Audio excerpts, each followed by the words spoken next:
Hello, this is Eric Topol with Ground Truth, and I'm with my friend and colleague, who's an extraordinary fellow, Dr. Peter Hotez. He's the founding dean of the National School of Tropical Medicine and university professor at Baylor, also at Texas Children's, founding editor of the Public Library Science and Neglected Tropical Disease Journal. And I think this is, Peter, your fifth book. That's my fifth single author book. That's right. That's right. Fifth book. So that's pretty amazing. Peter, welcome, and it's great to have a chance to have this conversation with you. Oh, it's great to be here and great to be with you, Eric. And, I've learned so much from you during this pandemic. And my only regret is not getting to know you before the pandemic. My life would have been far richer. And Well, I feel, think I first got to really know about you. You were my medical school, Baylor College of Medicine, awarded you an honorary doctorate. And that's when I began reading about you. And I oh, said, "Holy cow! Haven't I been with this guy before?" So oh it's my gosh! So you must have been there that year when I came to the graduation no, party. I actually was speaking at another graduation. That's why I couldn't be Ah, there. right, as you That's typically it. do, right? Well, it's kind of amazing to track your career. Besides, your baccalaureate at Yale and PhD at Rockefeller, MD at Cornell, but you started off, I think, deep into hookworm. Is that where you kind of got your Yeah, your yeah, your and base? I'm still there. Actually, the hookworm vaccine that I started working on as an MD PhD student at Rockefeller and Cornell is now in phase 2 clinical trials. Wow. So, which, as I tell people, is about the average time frame for about 40 years is about a not an unusual time frame. These parasites are obviously very tough targets. Oh And man. then we have a schistosomiasis vaccine in clinical trials and a Chagas disease vaccine. That's always been my lifelong passion, is making vaccines for these neglected parasitic infections. And the story with COVID was I had a collaboration with Dr. Sarah Lustigman at the New York Blood Center, and we were working on a river blindness vaccine for onchocerciasis. And she said, "Hey, I want you to meet these two scientists in New York Blood Center. They're working on something called coronavirus vaccines. They were making vaccines for severe acute respiratory syndrome and SARS, and ultimately MERS. And so we plugged some of their discoveries into our vaccine development machine, and they had found that if you were using the receptor binding domain of the spike protein of SARS and ultimately MERS, it produced an equivalent protective immune response, neutralizing antibodies without the immune enhancement. And that's what we wrote to the NIH to do, and they supported us with a $6 million grant back in 2012 to make SARS and MERS vaccines. And then when COVID-19 hit, when the sequence came online in bioRxiv in like early 2020, we just pivoted our program to COVID, and we were able to hit the ground running, and it worked. Everything just clicked and worked really well, and stars aligned, and we were then transferred that technology.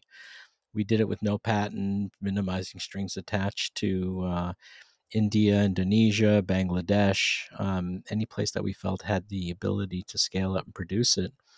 India went the furthest. They developed it into Corbevax, which has reached 75 million kids in India, and another 10 million for their primary immunization, another 10 million as adult booster. And then Indonesia developed their own version of our technology called Indavac, and that's also reaching millions of people. And now they're using it also as a booster for Pfizer, because I think it may be a superior booster. So it was really exciting to, after working on parasitic disease vaccines, which are tough targets and decades to get it through the clinical trials, because the pressure was on to move quickly. Goes to show you when people prioritize it. And also the fact that I think viruses are more straightforward targets than complex parasites. And so Well, that it's that so in all, about 100 million doses have been administered. And yeah, no, it's just a spectacular story. Corbevax and these other named of the vaccine that you and Maria Bottazzi put together, and without a patent, at incredibly low cost, and not in the U.S., which is so remarkable because, as we exchanged recently, the the U.S. The companies, and that's three: Moderna, Pfizer, and Novavax, are going to charge well over $110 per booster of the new booster, updated XBB.1.5, and you've got one that could be $2 or $4, That's and it's right. So getting we're making the XBB recombinant protein booster of ours, and part of it's the technology. It's done through microbial fermentation in yeast, and it's done in a big bioreactor, and it's an older technology that's been around a couple of decades, and there's no limit to the amount you could scale. The yields are really high, so we can do this for $2 to $3 a dose, and it'd even be less if it wasn't for the cost of the adjuvant. The CpG, the nucleotide is probably the most expensive component, but the antigen is, probably pennies to when you're doing it at that scale, and so that's really meaningful. I'd like to get our XBB booster into the US. yeah, it's just But no respect from. we're not a pharma company, so we didn't get support from Operation Warp Speed, and so we didn't get any US subsidies for that. And it's just very hard to get on the radar screen of BARDA and those agencies, and because they're all set up to work with pharma companies. Yeah, no, it's just not right. And who pays for this is the people, the public, because the affordability is going to have a big influence on who gets boosters, and it's Yeah, so driving so what I inequity. say is we provide, the anti-vaccine guys like to call me a shill for pharma, not knowing what they're talking about. We've done the opposite, right? We've provided a path that shows you don't need to go to big pharma all the time, and so they should be embracing what we're doing. So we have this new model for how you can get low cost vaccines out there. Not to demonize the pharma companies either. They do what they do, and they do a lot of important innovation. But there are other pathways, especially for resource poor nations. So we'd love to get this vaccine in the U.S. I think it's looking like it'll work just as well. It's but Yeah, I mean, it's not I don't want to set up for that. demonize the vaccine companies either, but to raise the price fivefold just because it's not getting government subsidy, and the billions that have been provided by the government through taxpayer monies Yeah, well, the to Kaiser defray. Family Foundation reported that they did an analysis that pharma, I think it was Pfizer and Moderna, got 25 to 30 billion Yeah, dollars in U.S. subsidies, either for development costs for Moderna. I think Pfizer didn't accept development costs, but they both took advanced purchase money. So $30 billion, and that's not how you show gratitude to the American people, by no, jacking up the price no, times four. I no. think I said, guys, have some situational awareness. I mean, do you want people to hate you? I mean, Yeah, it's, that's what it and looks like.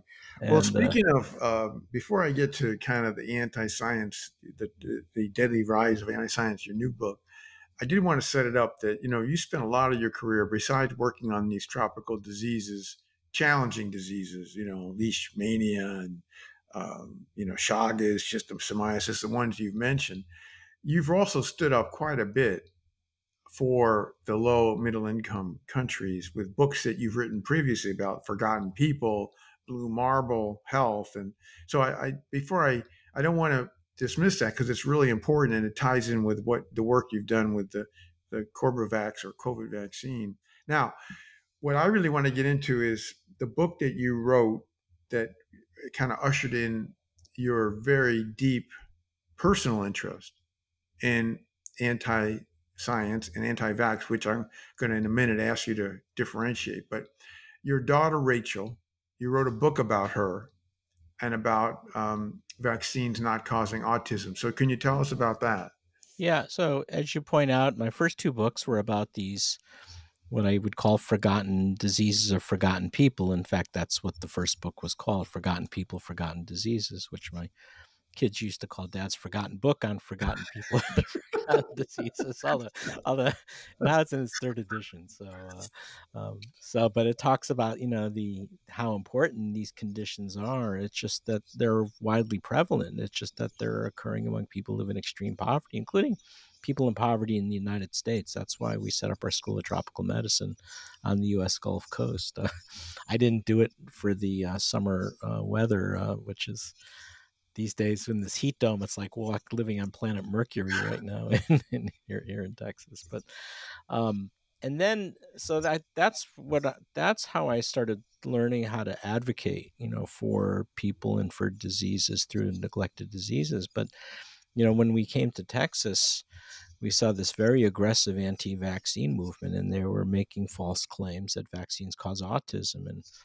And I said, look, I'm a vaccine scientist here in Texas. I have a daughter with autism, Rachel, with intellectual disabilities. And so if I don't say something, who does? And then wrote the book, Vaccines Did Not Cause Rachel's Autism, which unfortunately made me public enemy number 1 or 2 with anti-vaccine groups.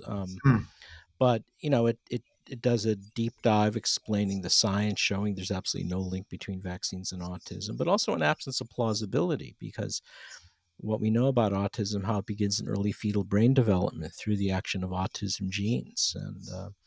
And we actually did whole exome genomic sequencing on Rachel and my wife Ann and I, and we found Rachel's autism gene, which is, like many of them, involved in early neuronal communication and connections. It was actually a neuronal cytoskeleton gene, as are many, in this case, a neuronal spectrum. And that one hadn't been reported before, but other neuronal cytoskeleton genes had been reported by the Broad Institute at Harvard, MIT, and others. And that was important to have that alternative narrative, because the refrain from always was, okay, doc, if vaccines don't do it, what does cause autism? And being able to have that other side of the story, I think, is very compelling. What was it, the fabricated paper by Andrew Wakefield in the Lancet that got all this started, or did it really antedate the autism There was something vaccine? before in the 80s about the DPT, the diphtheria, pertussis, tetanus vaccine, claiming it caused seizures and then could lead to neurodevelopmental difficulties. But it really took off with the Wakefield paper in 1998, published in the Lancet, and that claimed that the MMR vaccine, a live virus vaccine, had the ability to replicate in the colon of kids, and somehow that led to pervasive developmental disorder. That was the term used back then, and that was Rachel's diagnosis. And it never made sense to me how something, because the reason it's pervasive is it's global in the central nervous system and in the brain. And how could something postnatally do something like that? I mean, there are epigenetic underpinnings of autism as well. And that's fun, Eric. You ever try to talk to lay audience about epigenetics? That's a tough one. That's a tough. You start talking about microRNAs and DNA methylation and You get histone modification, the lights go out pretty quickly. But chromatin and but histone modifications, and right, bye-bye. Yeah, yeah, you yeah, got that right. one. So But that's tough. But that was your really, you that's when I started going up against Robert F. Kennedy Jr. and all that was pre-pandemic. that What was in happened? 2018, right? 2017, Trump came out and said, it was about to be inaugurated, and RFK Jr. said he was going to be appointed to run a vaccine commission by the Trump administration. And I actually was sitting, in my office, and my assistant said, Dr. Francis Collins and Dr. Anthony Fauci are on the phone. Do you have time to talk with them? And I said, yeah, I think so. And and they had arranged for me to, because I have a daughter with autism, could articulate why vaccines don't cause autism, arranged for me to speak with RFK Jr. through a mediator, and it didn't go well. He was just really dug in, So he was and just as bad then as now. yeah, I mean, it was just kept on, as I say, moving the goalposts. You couldn't pin him down. Was he talking about MMR? Was he talking about thimerosal? Was he talking about spacing vaccines too close together? Alumin vaccines? That always kept on moving around, and then it was not even autism at times you were talking about. It was something called chronic illness. What do you do with that? And so, and that's when I was challenged by Joe Rogan and Elon to debate RFK Jr. It's one of the reasons I didn't want to do it, because I knew doing it in public would be no different from doing this in private, that it would not be a productive conversation. Yeah, no, that I do want to get into that, because that was the latest chapter of kind of vicious anti-science, which was taking on COVID and vaccines and the whole ball of wax, whereby you were challenged by Joe Rogan on his very big podcast, which apparently is bigger than CNN or Hmm.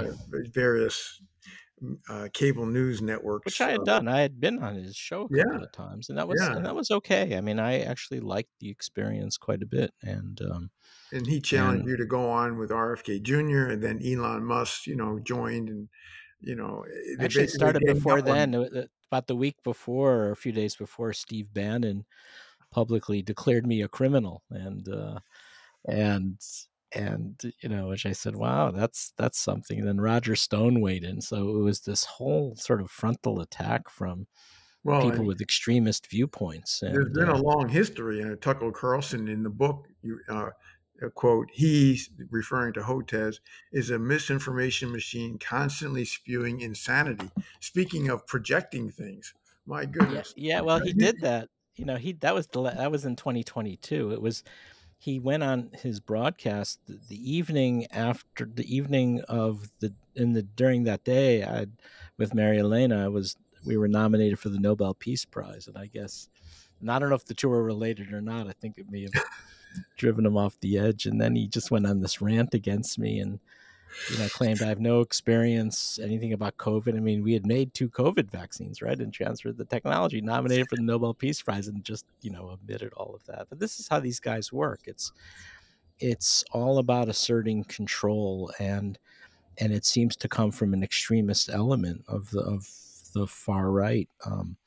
And it's not that I'm a very political person at all. I mean, I've been here in Texas now for 12 years, and I got to know people like Jim Baker and his wife Susan Baker, and a lot of prominent Republicans here in Texas. That wasn't an issue. This is something sort of weird and twisted. And the point that I make in the book is, and it's not just a theoretical concern or a construct, it's the fact that so many Americans lost their lives during the Delta and BA1 Omicron waves in 2021, 2022, after vaccines were widely and freely available because they refused a vaccine.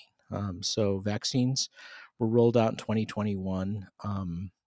We started strong, and then vaccination rates stalled, and then we didn't get very far by this after the spring, because there was this launch of a wave of what I call anti-vaccine or anti-science aggression, that deliberately sought to convince Americans not to take a COVID vaccine, and Yeah, particularly and your in chapter, Texas. yeah, your chapter in the book, Red COVID, Yeah, gets into it, quantifies it, hundreds of thousands of lives lost. And I know you've seen some of the papers whereby studies in red states or states like Ohio and Florida showing the connection between yeah, yeah.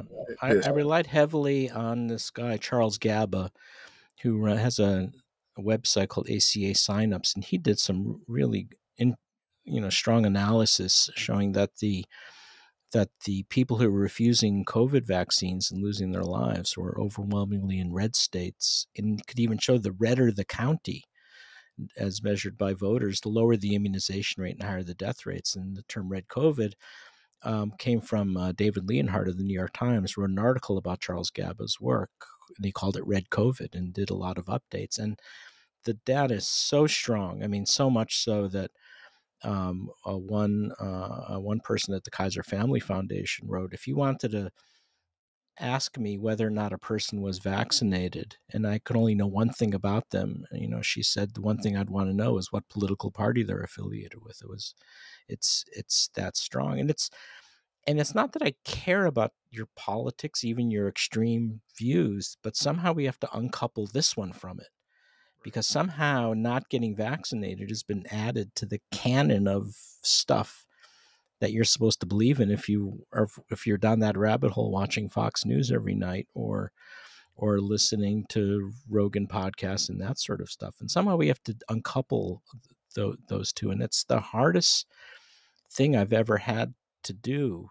First of all, it's unpleasant to talk about, because all of your training, Eric, mine as well, is said, you don't talk about politics, and we're supposed to be above all that. But what do you do when the death and dying is so strong on one side?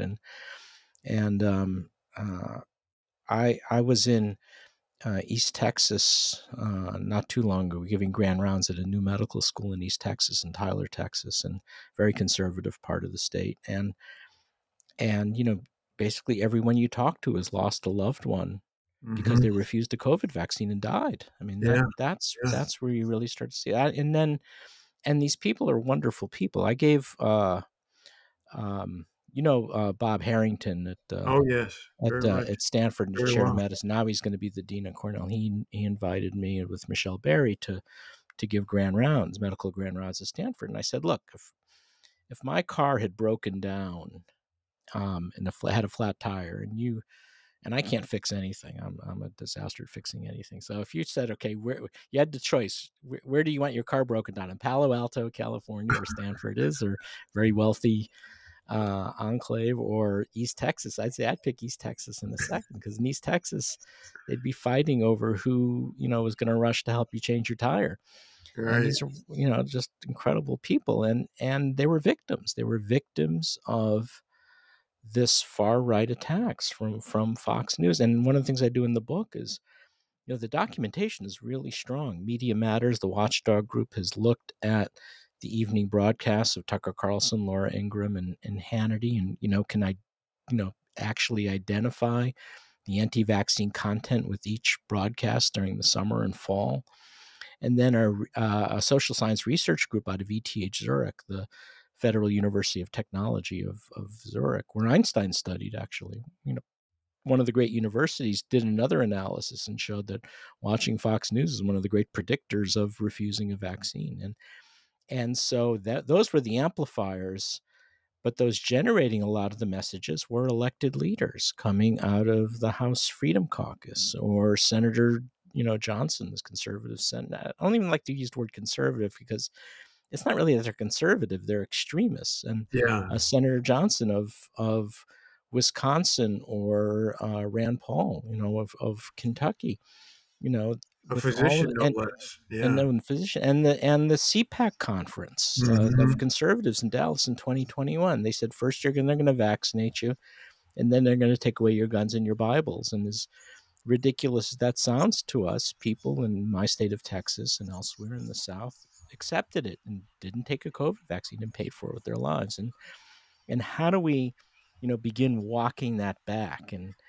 And the point of writing the book said, well, the first step is to at least describe it so people can know what we're talking about. Because I think right now, when you look at the way people talk about anti-vaccine or anti-science stuff, they call it misinformation, or the infodemic, like it's just some random junk that appears out of nowhere on the internet. And it's not any of those things. It's organized, it's well financed, and it's politically motivated, and it's killing Americans on a massive scale. So I said, look, did my MD and PhD in New York at Rockefeller and Cornell. I devoted my life to becoming a vaccine scientist. The motto of Rockefeller University used to be the Rockefeller Institute of Medical Research, is translates to science for the benefit of humanity. And I believe making vaccines was one of the high expressions of it. And I think most physician scientists believe. I think you believe that too, and that's why Absolutely. you're in this as well. Not vaccines, but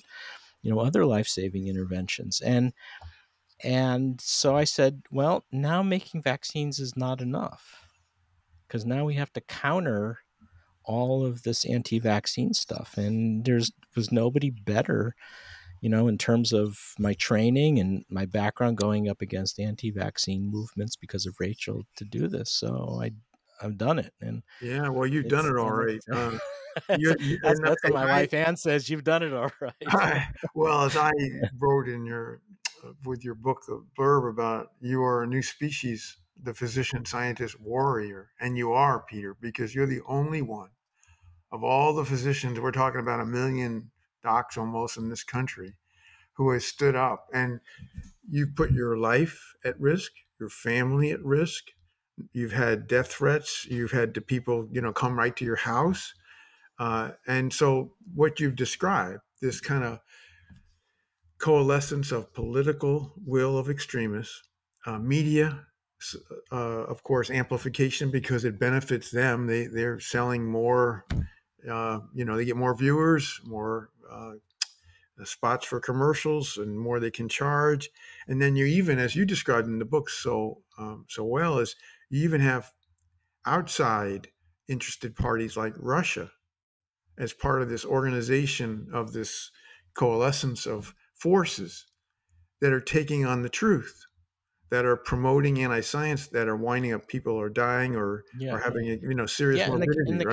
in the case of Russia, it's a slightly different motivation. What they're doing is they're filling the internet and social media with both anti-vaccine messages and pro-vaccine Mm, messages, because what mm. they have a different agenda. Their agenda is destabilize democracies. So what they're doing is they're cherry picking certain issues that they can use as a wedge to sow discord. And so when they saw the stuff about vaccines, yeah, they'll flood it with both pro and anti-vaccine message. And you see the stuff on Twitter, so much of it is computer Oh, generated, and it's just repeats the same stuff over and over again. And a lot of that are, some of that, not all only Russia. I think China's doing it, North Korea, Iran's doing it, but particularly Russia.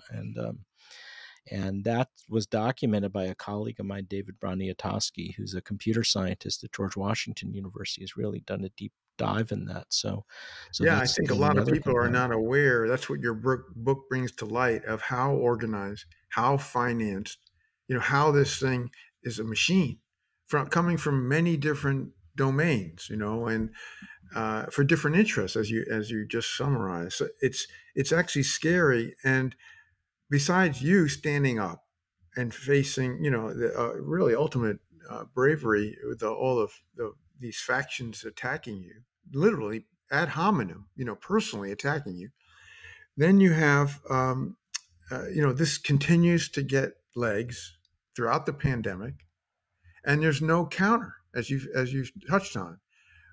What is going to be done? You can't stand up alone on this. Yeah, I mean, well, yeah, there's a couple of things. First of all, it's not only attacking the science; it's attacking the scientists, right? right, right, exactly. It's and you get it too as well. I mean, it's basically portraying scientists as enemies of the state, which Yeah, I think is so dangerous. I mean, as I like to say, this is a nation that's built on science and technology, right? The strengths of our research universities and institutions like Scripps, like Baylor, like Rockefeller, like MIT and Stanford and University of Michigan and University of Chicago. This is what, helped us defeat fascism in World War II, as evidenced by the Oppenheimer movie, right?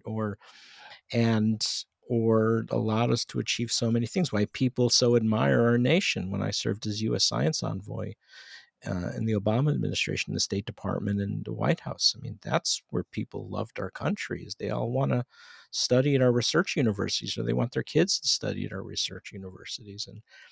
And by attacking not only science but the scientists, I think it's weakening our stature globally, and I think that's another aspect. I think the other problem is we don't get the backing that I think we should from the scientific societies and at times even the national academies. I think they could be out there more.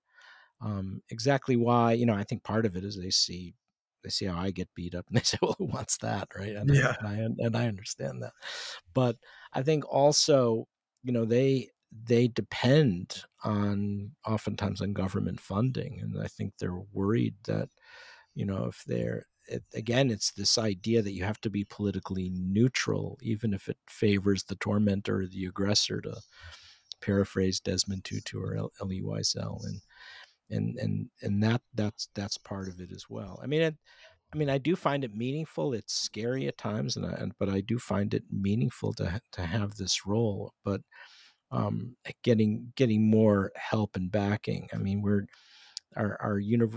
Baylor College of Medicine, Texas Children's Hospital, been pretty good. Having my back. It's not that way at every, and I know Scripps has been really strong with what Christian Anderson's had to deal with around all the phony baloney around COVID origins, but not all academic health centers are that way, and I think we need our university presidents to be more vocal on this issue, and too often they're not, as well as our academies and our scientific societies, because this is, I believe, going to do irreparable harm to Well, science yeah, and in my experience too, we've actually seen, academic physicians who have basically, supported conspiracy theories, who have detracted from evidence and science, in a major way. Some of at leading universities here, as you mentioned, and when I've contacted and others, their leadership, they say, "Well, freedom of speech," because they're afraid to confront them because all the different things you've mentioned social media, but no, the universities don't want to get attacked on social media. They're afraid of that. They're afraid of calling out one of the people, faculty members, who are deliberately garnering a lot yeah, of and the attention. point is, it's not just, freedom of speech in the sense of espousing crazy views. It's the fact that they're going on the attack against. Hmm. I mean, I don't attack these guys, but they attack me with impunity and say Yes. terrible untrue things about me. I mean, there's isn't there something called professionalism or Yeah. ethics? Well, Don't we, aren't we supposed to be instilling that in our faculty? And that doesn't seem to happen. So no, that's troubling as well. they're making credible scientists who are doing the best they can into pinatas Right. and attacking them and it can't be reciprocated because that's beneath professionalism. I mean, just as you say, so they just keep going at it. So what you have is now we've added all these different entities, and I'll add more. One more is AI, which is going to further blur truth Yeah. and falsehoods. Yeah, Renee DiResta at the Stanford Internet Observatory. I don't know if you know Renee. She does fabulous work, and she's written about what happens when all of the anti-science, anti-vaccine stuff is now imbued with AI, and it's going to become even more sophisticated and more difficult to No, there's going to counter. be a video of you saying that these vaccines are killing people. Don't get a booster, and it'll be just like you with your voice, Yeah, and well, it'll be they already have now these. There's these few things on YouTube that's claim I'm secretly Jack Black, the actor, and that the CIA has arranged it so that Jack Black plays this fictional character named Doctor Peter Hotez, and they do all these things like focus in on my eyes and do like eye identification. It's just nuts. I mean, what's out there? well. Has there been a time in these months where you were very scared, you're for yourself or your family because of all the incredible density and what appears to be very serious threats and requiring protection? During the day I'm okay. I mean, and when the Steve Bannon stuff and Joe Rogan stuff, then I had the stalking at the house, and I had to have a Houston Police Department officer parked in front of my house, or a Harris County sheriff. That was troublesome, but it's more of during the day I'm fine. I'm working, I'm talking, to people like you, and in lab meetings, doing what scientists do, writing grants and throwing pencils at the wall when you get a paper with a major review or a major revision or rejection. But it's a thing at night, wake up in the middle of the night, and it's the stuff does start to mess with your head at Yeah. times, and it's so Well, and as you it travel a lot, and you've I think expressed that hey, you could be giving a talk in an innocent place, and somebody could come, attack you there. yeah. I So know. I have security now at major venues when I speak. Uh, and there was an incident at the World Vaccine Congress in Washington. There were protesters out in front of the convention center waiting for me. That Mm, wasn't fun, mm.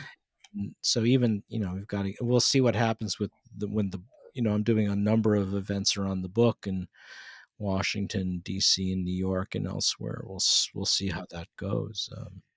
So Well, take it day you by you're I know you well enough to know that you're an optimistic person. I mean, you've been smiling and we've been laughing during this and discussing some very heavy, serious stuff. What gives you still optimism that this can someday get on track? Well, I think it could get worse before it gets better, first of all, and two fronts. One, I had the opportunity to meet with Dr. Tedros, the World Health Director General of the World Health Organization, towards the end of last year, and to say this could be the warm-up act in the sense that now it's globalizing. I'm anticipating spillover to all childhood immunization rates. And, you're starting to see the same US style of anti vaccine rhetoric now, even in low and middle income countries on the African continent and South Asia. So I worry about, measles and polio, both in the US and globally. I think I'm worried about that. The other is, a lot of this is heating up, I think, because of the 2024 presidential election. I think one was that with our mutual friend and colleague Anthony Fauci, now that he's out of government, he's not as visible as he was. I think the extremists are looking around for another. They need a monster, right, to galvanize the base, and I think I've become that monster.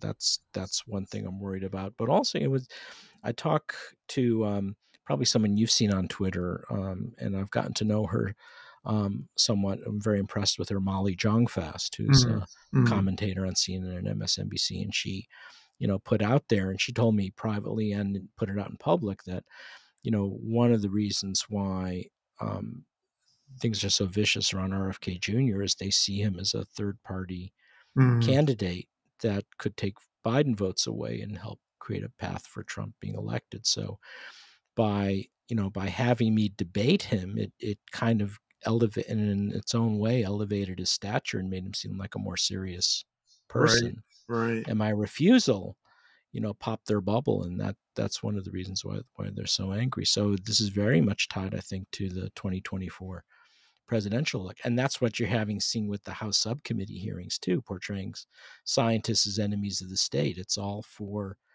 I mean, I don't know if you've seen that House subcommittee Twitter site. It actually says something like, "We're selling popcorn." Yeah, I know. I I mean, saw. I mean, it's just they're not even pretending it's yeah. anything other than They're political theater for Fox News soundbites. So I think no, we're going to theater is the see, word, all right. Yeah. yeah, but the attacks on biomedical science, I think, are going to be, have a long term effect.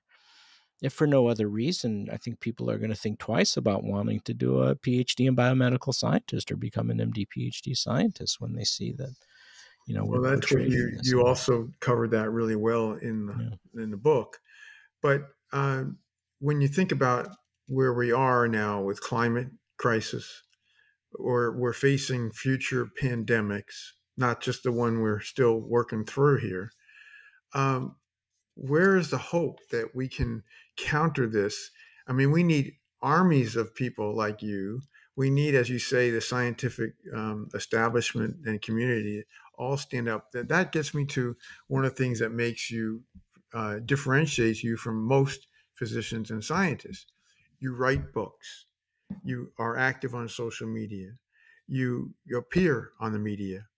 Most scientists grew up to have their head down, do the work, do good science, get their stuff published and get grants and, try to advance the field. And physicians doing that or taking care of patients, same kind of thing. What prompted you in your career to say, hey, that's not enough. I got another dimension. And how can we get millions of clinicians and scientists to rally to Yeah, do what and you're doing? well, in my case, it's not that I was deliberately seeking to be a public figure or what some call a public intellectual. It was more the case, the issues that I was most interested in, nobody was talking about, Mm, and nobody was going to talk about it. So if I didn't talk about it, it wasn't going to be talked about. So neglected tropical diseases, there yeah, was, it forgotten was, people. and I had two colleagues in the UK, Alan Fennick and David Molyneux, who felt the same way. And so we became the three musketeers of the neglected tropical disease space. And I found that extremely meaningful and interesting. And it was the same with vaccines. So although I'm often doing a lot of public engagement.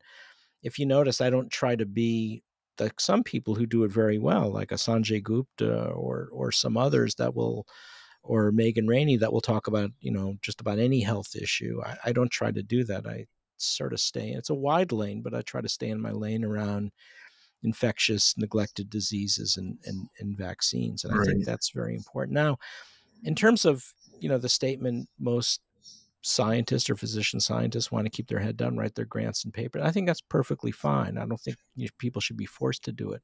But I think there's enough of us out there that want to do it, but don't know how to get started and don't feel safe doing it. And so I think we need to change that culture. I think we Mm. need to offer science communication to our graduate students in their PhD programs or in MD PhD programs, for those who want to do it, or in residency training or fellowship training. And so that, because there are things you can learn. I mean, we had to do it by trial and error, and in my case, more error than trial. But but there are things you can learn from people who do this professionally. So I think that's important. I think the other is we need to change the culture of the institutions. I get evaluated just like you do, like everybody, like any senior scientist or professor at a university. And what do they ask me about? They ask me about my grants and my papers, preferably in high impact journals. And they ask you, and I don't see patients anymore, so they don't ask me about my clinical revenue, but they ask me about my grants and papers and my grants and papers and my grants and papers, right? There's not even any place on my form, my annual evaluation form, to put in the single author books I've written, much less, Yeah. the opinion pieces I've written, or certainly not social media or even the cable news channel. So basically, the academic health center is sending the message, and I don't think that's unique. I think that's probably the rule in most places. I think the culture of academic health centers is they're sending a message, or saying, well, we don't consider that stuff important, and somehow we have to make it important, I think for those who want to do it, absolutely. to send that message. You're pointing out a critical step that has to be undertaken in the future.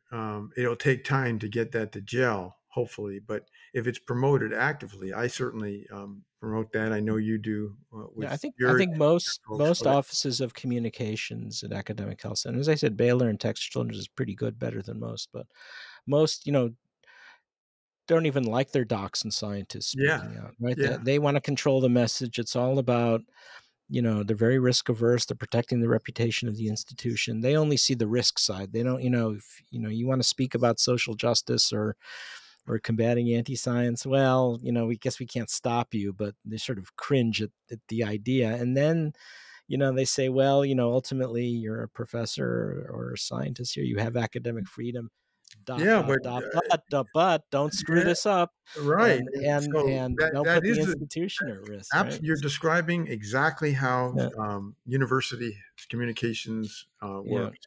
But the Yeah. point is, And so you and I, do it with the sort of Damocles over your head. And as you know, and as anyone knows, if you do it enough, you will screw it up eventually, right? Everybody does. And you're gonna make mistakes. That's how you learn. You make mistakes and you autocorrect. But you have to have that freedom to be able to make mistakes. And yeah, and right now but that's not there either. what you're driving at, though, altogether, is that we're defenseless.